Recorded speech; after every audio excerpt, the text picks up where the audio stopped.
वर्षांपासून सक्रिय आहात. मागील 30 ते 40 वर्षापासून काही या कार्यात सक्रिय आहात आणि आता इलेक्शनला उभे आहात. काय सांगाल? काय जनतेला आव्हान कराल? सगळ्यात तर प्रथम मी सगळ्या माझ्या प्रभाग क्रमांक 10 मधील मतदार बंधू आणि भगिनींना सप्रेम नमस्कार करते. प्रभाग क्रमांक 10 मधली मी अनुसूचित जाती जमातीमधले राखीव महिला आणि ताताई बाबासाहेब सरोदे सिलाई या सिलाई मिशन शिवणयंत्र या निशाणीवर उभी आहे, निवडणूक लढवत आहे. राजकीय घडामोडी पाहता जातीचं जे समीकरण चाललेलं आहे त्याच्यामध्ये ह्या लोकांनी जातीमध्ये विष पेरून एक सामाजिक वातावरण दूषित करण्याचा प्रयत्न केला आहे.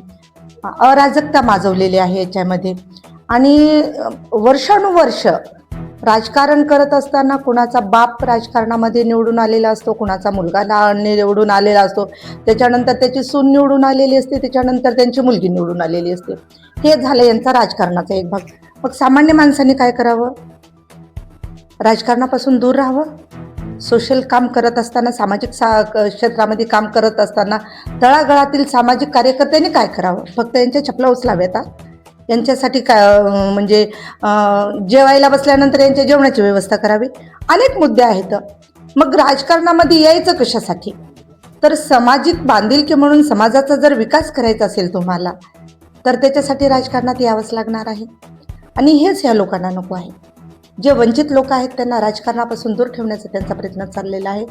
आम्ही विकास परिवर्तन पॅनलच्या माध्यमातून एक विचारधारेचे लोक 4 जण एकत्र येऊन ही निवडणूक लढवत आहोत. 4 जण एकत्र आम्ही अपक्ष आहोत, तरी पण आतापर्यंत एका जीवाने एका तगमगतेने हा निवडणूक लढण्याचा विचार मनामध्ये घेतलेला आहे. एक संकल्प केलेला आहे मनामध्ये. त्यामध्ये प्रभाग क्रमांक 10 मध्ये मधून मी आणि ताताई बाबासाहेब सरोदे सिलाई मशीन निवडणूक चिन्ह आहे. ब मधून रेखाताई वैजनाथ देवकते, क मधून आपले निलोफर मिनाज कादरी मॅडम सिटी या निशाणीवर निवडणूक लढवत आहेत. आणि ड मध्ये अतिश नाना गरड हे ट्रॅक्टर या निशाणीवर निवडणूक लढवत आहेत. आणि समाजाचा कौल पाहिला ना तर उगाच समाजाला हे लोक बदनाम करतात, पैसे खातात, पैसे वाटल्या जातात, असं काहीही नाही. समाजाला फक्त न्याय, विकास, आरोग्याचे प्रश्न, त्यांच्या मूलभूत गरजा ह्याच मागण्या असतात. हो, फार मोठ्या काही म्हणजे समाजामध्ये त्यांच्या मागण्या नसतात. आणि हे लोक एकदा निवडून आले की 5 वर्षानंतर जेव्हा दुसरी निवडणूक येईल तेव्हाच हे लोक त्यांचे चेहरे घेऊन पुढे येतात. आणि आजचं समीकरण पाहता, 2026चं राजकीय समीकरण पाहता, अगदी मतदार बांधव, माझ्या माता भगिनी यांच्या सगळ्यांच्या मनामध्ये पाहिजे की नवीन चेहरे आले पाहिजे, जे विकास हातामध्ये घेऊन चालतील, सगळ्या समाजाला न्याय देण्याचं काम करतील. आणि एक पहा, हळूहळू ही क्रांती घडत असते. आणि मला वाटतं 2026 हे क्रांती पर्व समजल्या जाईल इतिहासामध्ये. परभणीमध्ये नवा इतिहास होईल. जेवढेही अपक्ष उमेदवार असतील परभणीमध्ये, हे निश्चित स्वरूपात विजयी होतील, हे मी एकदम ठोकपणे सांगते. ताई, आपण पक्षाचाही पाठबळ घेऊ शकत होता, तर आपण अपक्ष लढण्याचा निर्णय का घेतला? पक्षाचं एखादं पाठबळ घेतलं की त्यांची गुलामगिरी करावी लागणार आहे. आणि हे पाठबळ त्यांचं घेतलं तर माझ्या समाजाला, माझ्या मतदार बंधू भगिनींचा विश्वासघात केल्यासारखा होईल. आम्ही अपक्ष लढत आहोत आणि पूर्ण ताकदीनं लढत आहोत. आम्ही कुठेही त्यांच्याशी विश्वासघात करणार नाहीत. आम्ही कुठेही त्यांना खोटे वादे देणार नाहीत. त्यामुळं आम्ही दुसऱ्या पक्षांचं काही म्हणजे पाठबळ घेतलेलं नाही किंवा त्यांचा पाठिंबा घेतलेला नाही. 2 दिवसांवर निवडणूक होणार आहे आणि मतदारांना काय आव्हान कराल आपण निवडणुकीत? माझ्या प्रिय मतदार बंधू भगिनींनो, तुम्हाला हात जोडून कळकळीची विनंती आहे. रात्र काळ ही वैऱ्याची आहे असं म्हटलं तरी चालेल, पण तुम्ही एकदा जागरूक व्हा. सत्तेमध्ये परिवर्तन पाहिजे आणि पाहिजेच. तेव्हा सामान्य घरातील लेकरांना राजकारणामध्ये प्रवेश मिळेल, तेही राजकारणात सामील होतील. आता 2026मध्ये ती संधी आलेली आहे. आणि जेवढे अपक्ष उमेदवार आहेत, जे काम करणारे लोक आहेत, त्यांनाच तुम्ही निवडून आणा, ही माझी तुम्हाला नम्र विनंती आहे.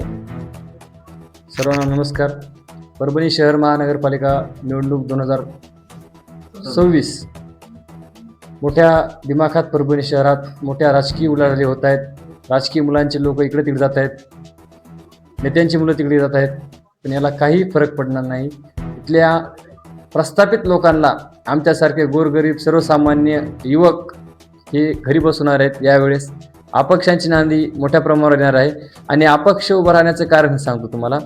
आता आम्ही काँग्रेसकडून तिकीट मागितलं होतं. काँग्रेस हा मोठा पक्ष आहे, काँग्रेस ही खूप मोठी विचारधारा आहे, पण विचारधाराच परभणीचे काही राजकीय नेत्यांनी ही धूळमात्र केलेली आहे आणि तिला चुलीत फेकलेलं आहे, आपल्या भाषेत चुलीत फेकलेलं आहे. त्यामुळे आम्ही तिला तिलांजली देत अपक्ष परिवर्तन प्रभाग क्रमांक 10 परिवर्तन विकास पॅनल हे प्रभाग क्रमांक 10 मधील 16,263 लोकांना पर्याय दिलेला आहे आणि 16,263 पैकी 10,000च्या जवळपास लोक हे जागरूक आणि सुजाण नागरिक आहेत. त्यांना बदल हवा आहे. प्रभागात विस्थापित लोकांना घरी बसवायचं आहे. याचं कारण काय, प्रभागात जवळपास 22-23 कॉलन्या आहेत. त्या प्रभागातील 22-23 कॉलन्यापैकी 10-1 कॉलन्या सोडल्या तर बाकी सर्व कॉलन्यामध्ये विकास झालेला नाही. त्या अशा काही कॉलन्या आहेत, जसं की मी ज्या लक्ष्मीनगरमध्ये राहतो त्याला तर स्मशानभूमी म्हणतात, म्हणजे मसनवाटाचं स्वरूप दिलेलं आहे. लोक राहतात तो मसनवाटा असतो का? जिथं लोकांचे बंगले आहेत, ज्यांचे घरं आहेत, ज्यांचं निवासस्थान आहे, त्याला मसनवाटा म्हणतात का? याला कुठंतरी कलंक लागलेला पुसायसाठी आम्ही उभा आहोत आणि निश्चितच प्रभागातील नागरिक आमच्या पाठीशी आहेत आणि ज्यांना खरंच कळकळीची विनंती आहे, तुम्हाला 2,000 रुपये जे वाटतात हे किती दिवस पुरणार आहेत? लक्षात घ्या तुम्ही. 2,000 रुपयाचे तर आपण घरी भाजीपाला खातो, आपल्या मुलांना कुठंतरी एन्जॉय करण्यासाठी पाठवतो. त्याच्यामुळे पण जे खरंच प्रभागासाठी काम करतो त्यासाठी तुम्ही मदत करा असे आवाहन करतो. धन्यवाद. नमस्कार सर्व मतदार बंधू आणि भगिनींना सर्वप्रथम मी नमस्कार करतो. मी वैजनाथ रामकिशन देवगत्ते. आम्ही प्रभाग क्रमांक 10मधून आम्ही सर्व समाजामध्ये काम करणाऱ्या लोकांनी मिळून एक अपक्ष प्रभाग क्रमांक 10 परिवर्तन विकास पॅनल तयार केलेला आहे. त्याच्या माध्यमातून आम्ही प्रभाग क्रमांक 10मध्ये निवडणूक लढवत आहोत.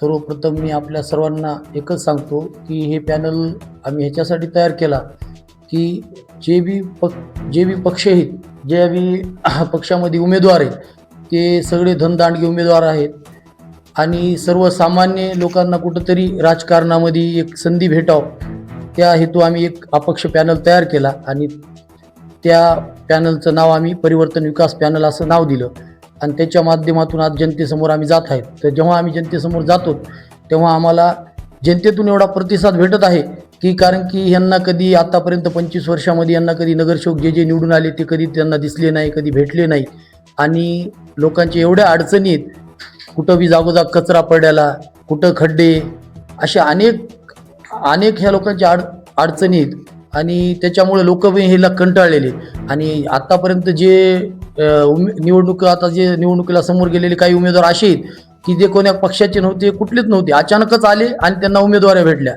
आणि ते निवडणूक लढवले. त्याच्यामुळं मतदारांमध्ये बी एवढा हे निर्माण झालेला आहे, गोंधळ निर्माण झालेला आहे की त्या गोंधळामुळं त्यांना बी आता कुठेतरी परिवर्तन हवं आहे आणि त्या परिवर्तनासाठी प्रभाग क्रमांक 10ची जी जनता आहे, जे मतदार बंधू आहेत ते आमच्या पाठीमागं सक्षम उभे आहेत. येणाऱ्या 16 तारखेला आम्हाला असं वाटतंय की आमचा परिवर्तन विकास पॅनलचा दणदणीत विजय होईल, ही आमची 100% आम्हाला अशी गॅरंटी आहे.